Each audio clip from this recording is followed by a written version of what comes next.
네, 5.18 민주화 운동 당시 시위에 참여했던 한 시민이 자신이 직접 겪은 상황을 담은 자필 기록을 공개했습니다. 40년 만에 드러난 기록에는 80년 5월 당시 헬기 사격을 목격했다는 내용도 담겼습니다. 눈앞에서 총탄이 튀어 올랐다고 했습니다. 소문으로만 떠돌다가 2년 전에 사실로 밝혀진 계엄군의 성폭력도 적었습니다. 이 시민은 그때 마지막까지 함께하지 못했다면서 아직도 자책하고 있었습니다. 정진명 기자입니다. 배록현 씨는 5.18 당시 초등학교 교사였습니다.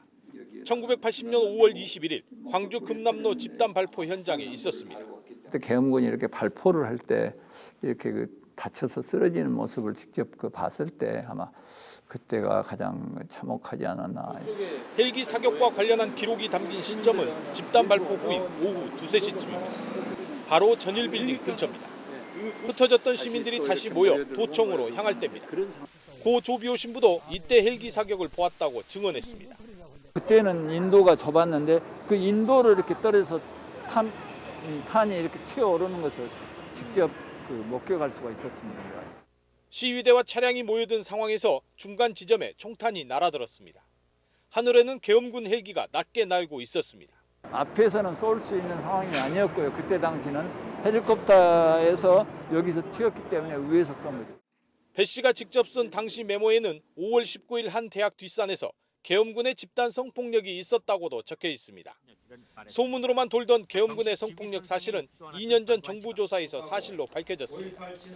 국방부는 계엄군의 성폭력에 대해 사과했습니다. 배 씨의 메모에는 날짜별 시위 상황도 담겼습니다. 고등학생의 참여와 공수부대의 만행, 광주 외곽의 대치 상황까지 꼼꼼히 적어뒀습니다. 배 씨는 당시 느꼈던 감정을 고스란히 남기고 싶었습니다. 돌아올 수 없는 아이들, 이제 사망자나 또는 다친 이런 아이들, 또 끌려간 아이들에 대한 그런 죄책감 때문에 그런 글을 쓰게 된 것 같습니다.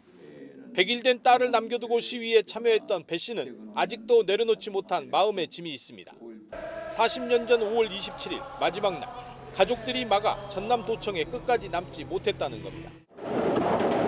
27일 날 마지막 지켜주지도 못하고 그 후배들하고 같이 참여도 못했는데 괜히 와서 어디 나설 수도 없는 상황이라 하다 보니까. 배 씨는 자신의 작은 기록으로라도 당시 상황이 더 생생히 전달되기만을 바랐습니다. JTBC 정진명입니다.